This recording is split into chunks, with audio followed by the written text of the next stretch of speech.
Hello students, आतापर्यंत आपण sale structure आणि ऑर्गनायझेशन हा टॉपिक पाहत होतो. हा टॉपिक आपला लास्ट लेक्चरला कंप्लीट झाला. आजच्या लेक्चरला आपण नवीन टॉपिक चालू करतोय, बायोमॉलिक्युल्स.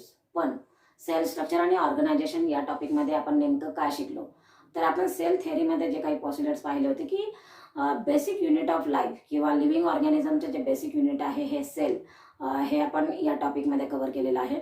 या टॉपिकमध्ये आपल्याला वेगवेगळे कंपार्टमेंटही पाहायला मिळालेले आहेत की त्यामुळं बेसिक जे सेलचं स्ट्रक्चर आहे की ज्याच्यामध्ये सायटोप्लाझम, प्लाझ्मा मेम्ब्रेन आणि त्याच्यानंतर सायटोप्लाझमिक ऑर्गेनेल्स इथपर्यंत आपण स्टडी केलेला आहे.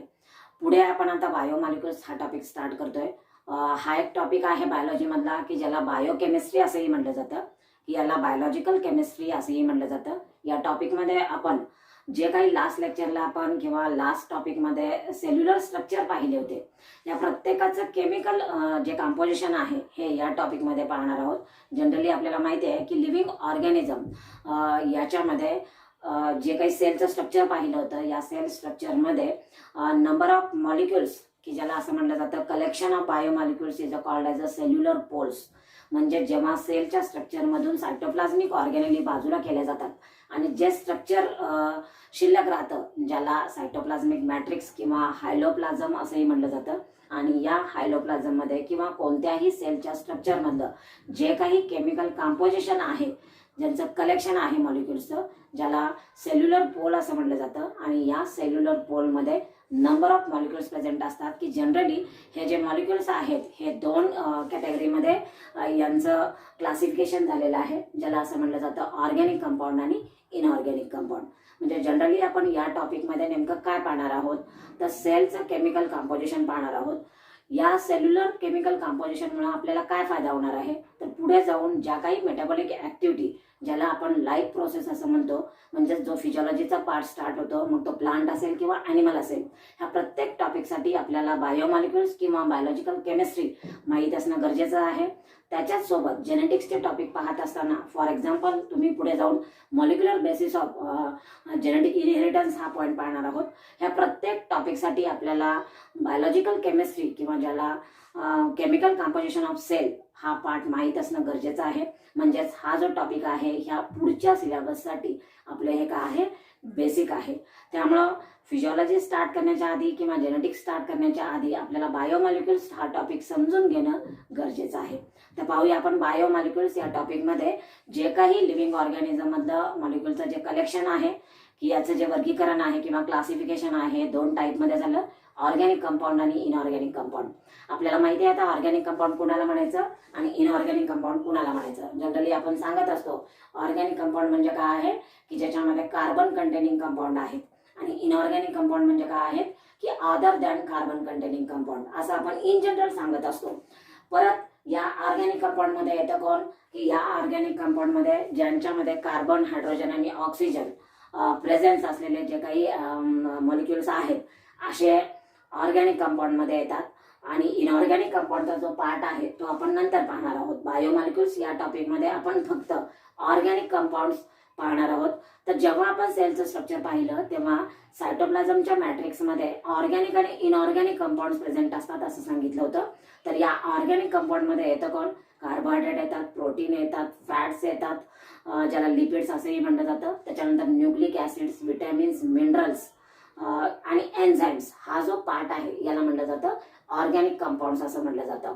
पुढे जाऊन या ऑर्गॅनिक कंपाऊंडचं जे काही क्लासिफिकेशन आहे दोन ग्रुपमध्ये झालं, डिपेंडिंग अपॉन द ज्याला म्हटलं जातं मॉलिक्युलर वेट. त्यांची नावं अशी आहेत की ज्यांना मायक्रो मॉलिक्युल्स आणि मॅक्रो मॉलिक्युल्स असं म्हटलं जातं. तर पहा, मॅक्रो मॉलिक्युल कुणाला म्हटलं जातं, तर मॅक्रो मॉलिक्युल याचा अर्थ ज्याच्यामध्ये नंबर ऑफ ॲटम्स प्रेझेंट आहेत, त्यामुळे त्यांचं मॉलिक्युलर वेट हे जास्त आहे. म्हणजेच मॉलिक्युलर वेट जास्त असलेल्या ऑर्गॅनिक कंपाऊंडला मॅक्रो मॉलिक्युल्स असं म्हटलं जातं. तर याच्या विरुद्ध ज्यांचं मॉलिक्युलर वेट कमी आहे, ज्याच्यामध्ये ॲटमची संख्याही कमी आहे, अशांना म्हटलं जातं मायक्रो मॉलिक्युल्स. तर पहा, सेलचं स्ट्रक्चर पाहत असताना आपण असा एक पॉईंट पाहिला होता की जे मेजर एलिमेंट्स आहेत आणि काही मायनर एलिमेंट्स आहेत. हाय रोल आपल्यासाठी या टॉपिकमध्ये मेजर एलिमेंट्स कुणाला म्हणायचं आणि मायनर एलिमेंट्स कुणाला म्हणायचं हाही पॉईंट आपल्यासाठी महत्त्वाचा आहे. तर या मॅक्रो मॉलिक्युल्समध्ये आपण आज स्टडी करणार आहोत जे काही ज्याला म्हटलं जातं पॉलिमर्स असं म्हटलं जातं.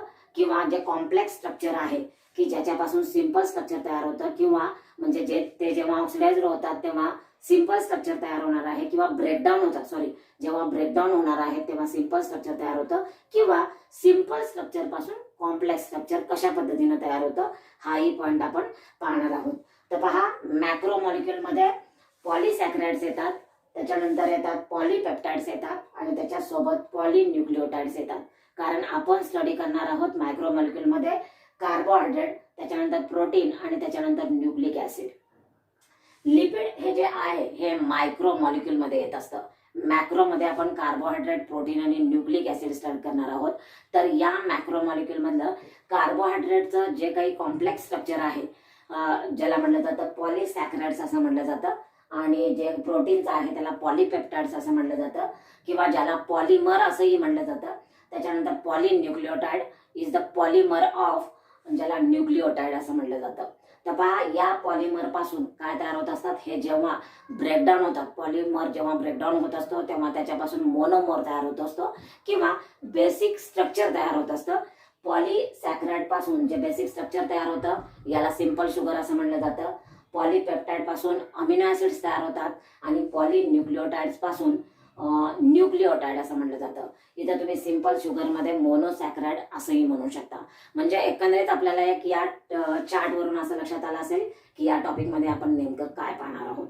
या टॉपिक मध्ये आपण ऑर्गॅनिक कंपाऊंड पाहणार आहोत, कार्बोहायड्रेट, प्रोटीन, लिपिड्स आणि एन्झाइम्स. त्याच्याच सोबत जे काही इनऑर्गॅनिक कंपाऊंड मध्ये सेकंडरी मेटाबोलाइट्स येत असतात की जे प्लांट्स आणि काही फंगी मध्ये प्रेझेंट म्हणजे तयार होत असतात, आणि त्यांचा जो रोल आहे तो आपल्याला इथं पाहायचा आहे. म्हणजेच ज्या टॉपिक वरती ऍप्लिकेबल किंवा ज्याला आपण म्हणतो ऍप्लिकेशन बेस्ड जे क्वेश्चन आहेत ते खूप विचारले जातात. म्हणजे या टॉपिक मध्ये आपण थेअरी पाहतोय, पण याचं ऍप्लिकेशन आपल्याला जमलं पाहिजे. समजा जर तुम्हाला असं जर विचारलं, एखादं फळ दिलं आणि त्याच्यामध्ये कोणती शुगर आहे असा जर क्वेश्चन विचारला तर आपल्याला तो लिहिता आला पाहिजे. हा पाठांतराचा पाठ नाही, पण समजून घेणं हे फार महत्वाचं आहे. तर आपण सुरुवातीला पहिल्यांदा स्टार्ट करतोय की ज्याला म्हणलं जातं मॅक्रो मॉलिक्युल्स, की ज्याचं मॉलिक्युलर वेट जास्त आहे, आणि या मॅक्रो मॉलिक्युल्स मध्ये कार्बोहायड्रेट, प्रोटीन आणि न्यूक्लिओटाइड आपण पहिल्यांदा पाहणार आहोत, आणि त्याच्यानंतर लिपिड पाहणार आहोत. तर सुरुवातीला आपण पॉलिमर ऑफ कार्बोहायड्रेट ज्याला म्हणलं जातं पॉलिसॅकराइड असं म्हणलं जातं, आणि मोनोमर ऑफ कार्बोहायड्रेट याला मोनोसॅकराइड असं म्हणलं जातं. हा पॉइंट आपण इथं कव्हर केलेला आहे. म्हणजे प्रत्येक लिव्हिंग ऑर्गॅनिझम हा ऑर्गॅनिक आणि इनऑर्गॅनिक कंपाऊंडने तयार झालेला आहे. हे आपण सेल स्ट्रक्चर आणि ऑर्गनायझेशन या टॉपिक मध्ये पाहिलेलं आहे. तर हे जे पॉलिसॅकराइड्स आहेत आणि त्याच्यानंतर जे मोनोसॅकराइड्स आहेत, हाही पार्ट आपण इथं कव्हर करणार आहोत.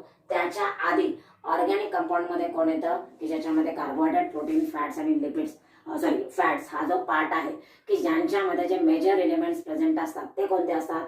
यांच्यामध्ये कार्बन आहे, हायड्रोजन आहे, ऑक्सिजन आहे, नायट्रोजन आहे, फॉस्फरस आहे आणि सल्फर आहे. हे मेजर एलिमेंट मध्ये काय असतात, ऑर्गॅनिक कंपाऊंड मध्ये प्रेझेंट असतात. आता जेव्हा आपण ऑर्गॅनिक कंपाऊंड पाहतो तेव्हा कार्बोहायड्रेट मध्ये हे सगळेच प्रेझेंट असतील असं नाही. काही प्रोटीन मध्ये प्रेझेंट असतील, म्हणजे कार्बन, हायड्रोजन, ऑक्सिजन हे तर कॉमन असणार आहेत. नायट्रोजन, सल्फर आणि फॉस्फर यांचं मात्र काय असणार आहे, म्हणजे प्रत्येकामध्ये प्रेझेंट असतीलच असं नाही. याची एक स्पेसिफिक आहे की ते प्रोटीन मध्ये प्रेझेंट असतील किंवा ज्याच्यामध्ये न्यूक्लिओटाइड मध्ये प्रेझेंट असतील. पण जो मेजर आहे तो कार्बन, हायड्रोजन आणि ऑक्सिजन. तर पहा, मुळात ऑर्गॅनिक कंपाऊंड हा जो वर्ड आहे तो कशापासून तयार झाला, तर या ऑर्गॅनिक कंपाऊंडचा जो सोर्स आहे हा ऑर्गॅनिझम आहे. मग ऑर्गॅनिझम कोणाला म्हणायचं, हा पार्टी आपण या पहिल्या टॉपिक मध्ये स्टडी केलेला आहे. आता या ऑर्गॅनिक कंपाऊंडचा जो काही मेजर जो सोर्स आहे हा ऑर्गॅनिझम असल्यामुळं याला ऑर्गॅनिक कंपाऊंड असं म्हणलं जातं. हा पॉइंट आपण पहिल्यांदा क्लिअर केलेला आहे. तर या ऑर्गॅनिक कंपाऊंड मध्ये मॅक्रो मॉलिक्युल्स हा पॉइंट आपण स्टार्ट करतो की ज्याच्यामध्ये सुरुवातीला आपण पाहणार आहोत कार्बोहायड्रेट्स. कार्बोहायड्रेट्स म्हणजे काय की ज्याला म्हणलं जातं की ज्याच्यामध्ये कार्बन कंटेनिंग कंपाऊंड आहे. हे एक ऑर्गॅनिक कंपाऊंड आहे. यालाच हायड्रेट्स ऑफ कार्बन असं म्हणलं जातं, आणि यालाच सॅकराइड्स असंही म्हणलं जातं. म्हणजे लॅटिन वर्ड पासून तयार झालेला हा वर्ड आहे सॅकराइड्स.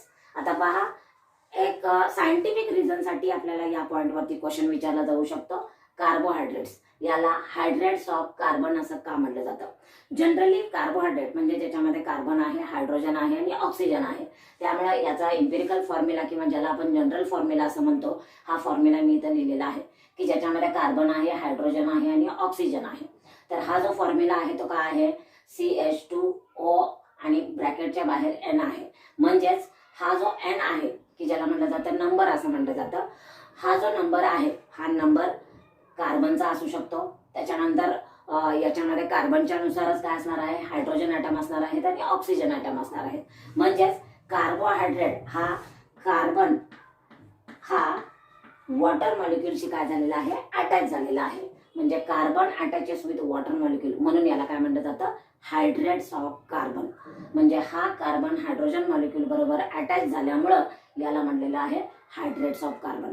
आता लिव्हिंग ऑर्गॅनिझम मध्ये जवळजवळ 55% हा कार्बन प्रेझेंट असतो. का? कार्बन जर प्रेझेंट असेल तरच काय तयार होऊ शकतात? एक कार्बन दुसऱ्या कार्बनला जेव्हा अटॅच होतो तेव्हा सिंगल बॉन्ड तयार होत असतो. तशाच पद्धतीनं डबल बॉन्ड तयार होत असतात. म्हणजेच ज्या काही केमिकल रिॲक्शन्स आहेत, बायोकेमिकल रिॲक्शन्स आहेत, याच्या बॉन्ड फॉर्मेशनसाठी कार्बनची गरज असते. म्हणजे ऑर्गॅनिक कंपाऊंडमध्ये जे कार्बन प्रेझेंट आहे, या कार्बनचा एक सिग्निफिकन्स आहे की इम्पॉर्टन्स आहे की बॉन्ड फॉर्मेशनसाठी या कार्बनचा उपयोग होत असतो. पहिल्यांदा आपण सांगितलं की कार्बोहायड्रेट हे काय आहे? एक ऑर्गॅनिक कंपाऊंड आहे. का? याच्यामध्ये कार्बन आहे, हायड्रोजन आहे आणि ऑक्सिजन आहे. हा जो कार्बोहायड्रेट आहे यालाच हायड्रेट्स ऑफ कार्बन असं म्हटलं जातं. का? कारण वॉटर मॉलिक्युल बरोबर यांचं काय झालेलं आहे? बॉन्डिंग झालेलं आहे किंवा अटॅचमेंट झालेली आहे, म्हणून याला हायड्रेट्स ऑफ कार्बन असंही म्हटलं जातं. त्याच्याच सोबत जर सिंगल वॉटर मॉलिक्युल जर घेतला तर या वॉटर मॉलिक्युलमध्ये हायड्रोजन आणि ऑक्सिजन यांचा जो रेशो आहे तो 2:1 आहे. हायड्रोजन आणि ऑक्सिजन यांचा रेशो 2:1 आहे. तोच जेव्हा आपण कार्बोहायड्रेटचा विचार करतो, म्हणजे हा कार्बोहायड्रेट याच्यामध्ये सुद्धा या वॉटर मॉलिक्युल मधला हायड्रोजन आणि ऑक्सिजनचा जो काही रेशो आहे हा 2:1 आहे.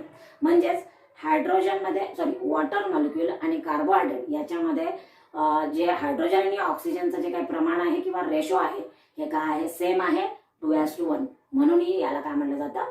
हायड्रेट्स ऑफ कार्बन असं म्हटलं जातं. आता जेव्हा आपण कार्बोहायड्रेटचा विचार करतो तेव्हा या कार्बोहायड्रेटमध्ये त्यांचा जो रेशो आहे तो 1:2:1, म्हणजे कार्बन 1%, तेव्हा हायड्रोजन हे 2% मध्ये असतील आणि त्याच्यानंतर ऑक्सिजन हा 1% मध्ये असतो. म्हणूनच याला हायड्रेट्स ऑफ कार्बन असंही म्हटलं जातं. आता या कार्बोहायड्रेटमध्ये 2 फॉर्म येतात, एक सिंपल फॉर्म आणि दुसरा कॉम्प्लेक्स फॉर्म. जो काही सिंपल फॉर्म आहे याचा जो फॉर्म्युला आहे CH2ON, N म्हणजेच इथं काय आहे की ज्याला आपण म्हणू शकतो की कार्बन नंबर आहे. आणि त्याच्यानंतर कॉम्प्लेक्स कार्बोहायड्रेट जेव्हा आपण पाहणार आहोत त्याचा जो इम्पेरिकल फॉर्म्युला आहे हा C6H10O5. हा जनरल फॉर्म्युला तुम्ही अशा पद्धतीने लिहू शकता. म्हणजे इथं प्रत्येक ठिकाणी कार्बनचा नंबर लिहिला जाऊ शकतो. CnH2n म्हणजे हायड्रोजनचा नंबर. हायड्रोजन नेहमी 2 असणार आहेत. जेव्हा कार्बन समजा इथं 2 असतील तेव्हा हायड्रोजन इथं काय होणार आहेत? हा हायड्रोजन H2 म्हणजेच इथं 4 होऊ शकतात आणि त्याच्यानंतर O हा 2 असू शकतो. म्हणजे कार्बोहायड्रेटचा जनरल फॉर्म्युला तुम्ही अशा पद्धतीने लिहू शकता किंवा अशाही पद्धतीने लिहू शकता. म्हणजे जर आता तुम्ही 11वीचे जे स्टुडंट आहेत त्यांनी हे प्रोसेस जर फॉलो केली तर आपल्याला काय होईल? बरं होईल. पण याच्या आधी तुम्ही केमिस्ट्रीमध्ये बऱ्यापैकी हे पार्ट क्लिअर केलेले आहेत. म्हणजेच कार्बोहायड्रेटचे 2 टाईप झाले, सिंपल कार्बोहायड्रेट आणि कॉम्प्लेक्स कार्बोहायड्रेट. कॉम्प्लेक्स कार्बोहायड्रेटचा जेव्हा आपण विचार करतो तेव्हा पुढच्या पार्टमध्ये आपण पाहूया. तर पहा, हा कार्बोहायड्रेटचा जनरल फॉर्म्युला आहे, पण असे काही कंपाऊंड्स आहेत की जे कार्बोहायड्रेट नाहीत पण त्यांचा इम्पेरिकल फॉर्म्युला हा सेम आहे. हा जो कन्सेप्ट आहे तो आपल्याला फिल इन द ब्लँकसाठी, ऑब्जेक्टिव्ह टाईप क्वेश्चनसाठी आणि आन्सर इन 1 सेंटेन्ससाठी फार महत्त्वाचा आहे. म्हणजेच the compound having same empirical formula but they are not carbohydrates. For example formaldehyde, त्याचा फॉर्म्युला दिलेला आहे आणि त्याच्यानंतर आहे लॅक्टिक ऍसिड. हे कार्बोहायड्रेट नाहीत पण त्यांचा इम्पेरिकल फॉर्म्युला हा कार्बोहायड्रेट प्रमाणे आहे, पण हे कार्बोहायड्रेट नाहीत. म्हणजे असं म्हणता येऊ शकतो हे एक एक्सेप्शनल केस आहे. जनरली इम्पेरिकल फॉर्म्युला किंवा जनरल फॉर्म्युला हा असं आपण लिहितो, पण काही असे कंपाऊंड आहेत की ज्याच्यामध्ये इम्पेरिकल फॉर्म्युला सेम आहे पण त्यांना इतर कार्बोहायड्रेटच्या प्रॉपर्टीज ह्या लागू पडत नाही. पुढे त्याच्यानंतर ज्यांचा इम्पेरिकल फॉर्म्युला हा कार्बोहायड्रेट प्रमाणे नाही पण ते कार्बोहायड्रेट आहेत, असे जे 2 एक्झाम्पल आहेत. याच्यामध्ये येतात रॅमनोज आणि त्याच्यानंतर येतात डिजिटॉक्सिस. हे दोन्ही एक्झाम्पल आपल्याला काय करायचे आहेत, पाठ करायचे आहेत. हा पाठांतराचा विषय आहे. फॉर्मल्डिहाइड आणि lactic acid are not the carbohydrate but has a same empirical formula of carbohydrate. त्याच्यानंतर रॅमनोज आणि डिजिटॉक्सिस हे कार्बोहायड्रेट आहेत, पण इम्पिरिकल फॉर्म्युला हा कार्बोहायड्रेट प्रमाणे नाही. या कार्बोहायड्रेटमध्ये जसं आपण सांगितलं की सिंपल कार्बोहायड्रेट की ज्याच्यामध्ये कोण येतं, ग्लुकोज येतं, झायलोज येतं, आणि कॉम्प्लेक्स कार्बोहायड्रेटमध्ये स्टार्च आणि सेल्युलोज येत असतात.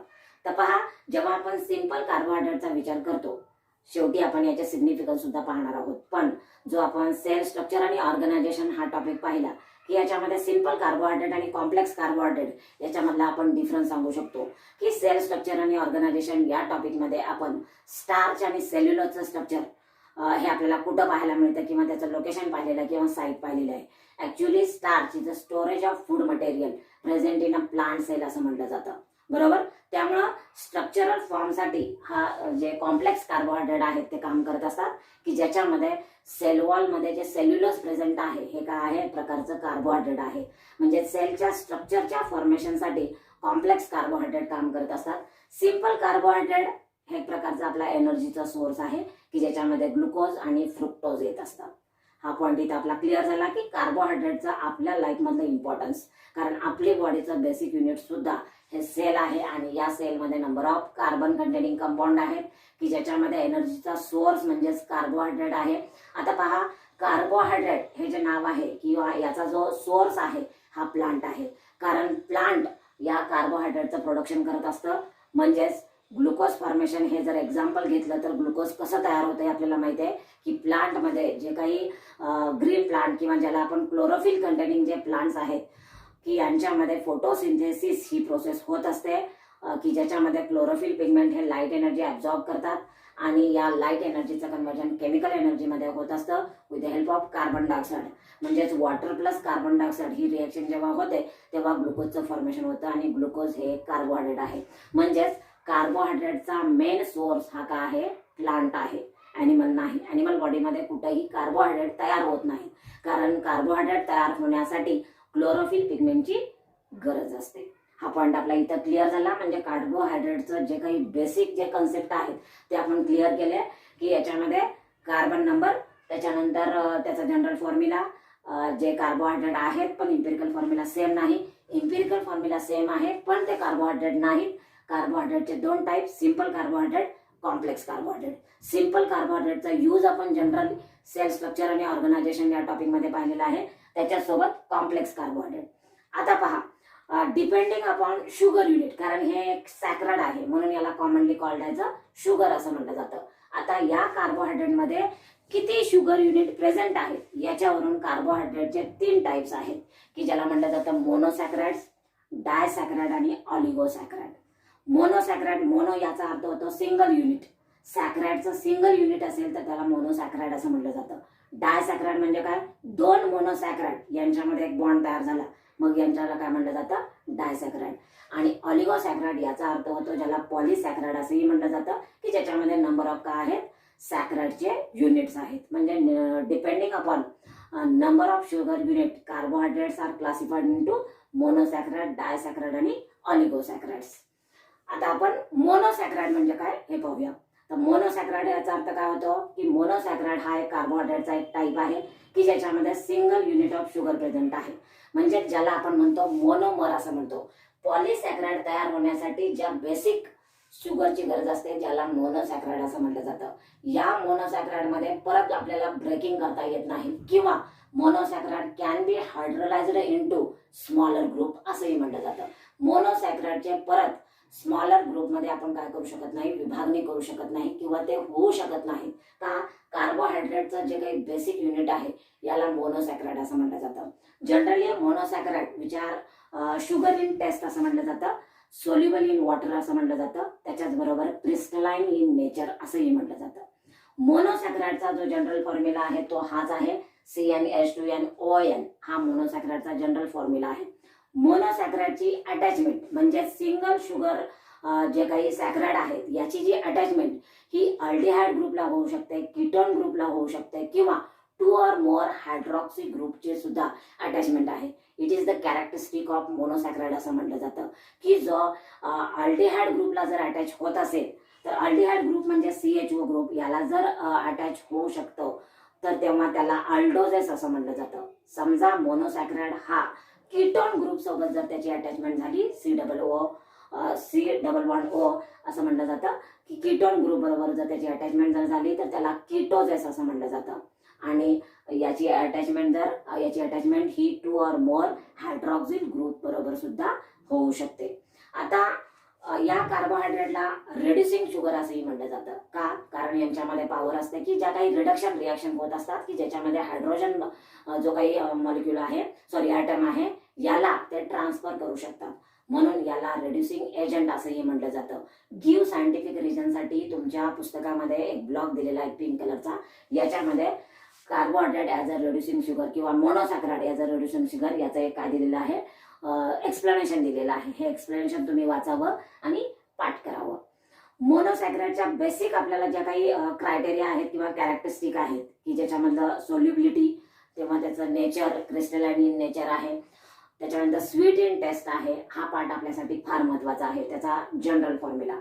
आता पहा मोनोसॅक्रॅइड, या मोनोसॅक्रॅइडमध्ये परत क्लासिफिकेशन झालेलं आहे की त्याच्यामध्ये किती नंबर कार्बन प्रेझेंट आहे. समजा मोनोसॅक्रॅइडमध्ये जर 3 नंबर असतील कार्बनचे तर हा इम्पेरिकल फॉर्म्युला चेंज होत जाणार आहे. त्याला ट्रायोजेस असं म्हटलं जातं की ज्याच्यामध्ये ग्लिसरॉल डिहाइड हे एक्झाम्पल आहे. समजा मोनोसॅक्रॅइडमध्ये कार्बन नंबर 4 असेल तर त्याला टेट्रोजेस असं म्हटलं जातं. 5 असेल तर त्याला पेंटोजेस असं म्हटलं जातं. पेंटोज शुगर म्हणजे रायबो शुगर जी DNA आणि RNA मध्ये प्रेझेंट आहे. समजा कार्बन नंबर 6 जर असेल तर त्याला हेक्झोजेस म्हटलं जातं की फॉर एक्झाम्पल ग्लुकोज आणि फ्रुक्टोज मध्ये हेक्झोज शुगर प्रेझेंट आहे. आणि त्याच्यानंतर कार्बन नंबर जर 7 असेल तर त्याला हेप्टोजेस असं म्हटलं जातं. फॉर एक्झाम्पल सुडो हेप्टोजेस असंही याला म्हटलं जातं. म्हणजे मोनोसॅक्रॅइड किंवा मोनोसॅक्रॅइडचं classification depending upon carbon number होत असतं. हे एक्झाम्पल आपल्याला पाठ करायचे आहेत. आपल्या पुस्तकामध्ये हा चार्ट दिलेला आहे. ट्रायोजेस, टेट्रोजेस, पेंटोजेस, हेक्झोजेस आणि हेप्टोजेस. इथं आपला मोनोसॅक्रॅइड याचा जो बेसिक कॅरेक्टरिस्टिक्स आहेत हा पॉइंट क्लिअर येतो. त्यानंतर या मोनोसॅक्रॅइडचे जे एक्झाम्पल आहेत सिंपल आणि कॉम्प्लेक्स शुगरमध्ये, पहिलं एक्झाम्पल दिलेलं आहे ग्लुकोजचं. आता जनरली आपल्याला ग्लुकोजचा जो फॉर्म्युला आहे C6H12O6 हा फॉर्म्युला आपल्याला माहिती आहे की याच्यामध्ये एक रिंग प्रेझेंट असते आणि ज्याच्यामध्ये CH2OH ची अटॅचमेंट आहे. तर ग्लुकोज ही एक सिंपल शुगर आहे. जनरली हा जो ग्लुकोज आहे याला सोर्स ऑफ एनर्जी असं म्हटलं जातं. प्रत्येक लिव्हिंग ऑर्गॅनिझम मध्ये एनर्जीचा जो बेसिक सोर्स आहे किंवा याला फ्युअल ऑफ लिव्हिंग ऑर्गॅनिझम असंही म्हटलं जातं, हा ग्लुकोज आहे. आता हा सोल्युबल इन वॉटर आहे. मोनोसॅक्रॅइड इज सोल्युबल इन वॉटर आहेत. त्याच्याच बरोबर हे इझिली प्लाझ्मा मेम्ब्रेन पास करू शकतात. त्यामुळे ग्लुकोज हे काय होत असतं हे ब्लड मधून किंवा याच ग्लुकोजला ब्लड शुगर असंही म्हटलं जातं आणि ज्याची normal value he 90 milligram per 100 ml of blood इतकी आहे. हे सगळं टेक्स्टबुक मध्ये दिलेलं आहे. तुम्ही नोट्स काढत असताना कार्बोहायड्रेट आणि त्याच्यानंतर मोनोसॅक्रॅइड लिहून झाल्यानंतर पहिले एक्झाम्पल घ्यायचं ग्लुकोज. ग्लुकोजच्या प्रॉपर्टीज लिहायची की ग्लुकोजचं इम्पॉर्टन्स काय आहे, सोर्स ऑफ एनर्जी आहे. आपल्या बॉडीमध्ये रेस्पिरेशन ही जी प्रोसेस आहे या रेस्पिरेशन प्रोसेसमध्ये ग्लुकोजचं काय होतं ऑक्सिडेशन होतं. म्हणजे आपण जे फूड घेतो की ज्याच्यामध्ये मे बी काय असू शकतील पॉलिसॅक्रॅइड असू शकतील, ह्या पॉलिसॅक्रॅइडचं कन्व्हर्जन मोनोसॅक्रॅइड मध्ये होतं म्हणजे सिंपल फॉर्म. कारण मुळात डायजेशनचं जे मिनिंग आहे काय आहे, complex food material is converted into simple form. जर तुमच्या डाएटमध्ये पॉलिसॅक्रॅइड जर असतील तर त्याचं कन्व्हर्जन मोनोसॅक्रॅइड मध्ये होतं.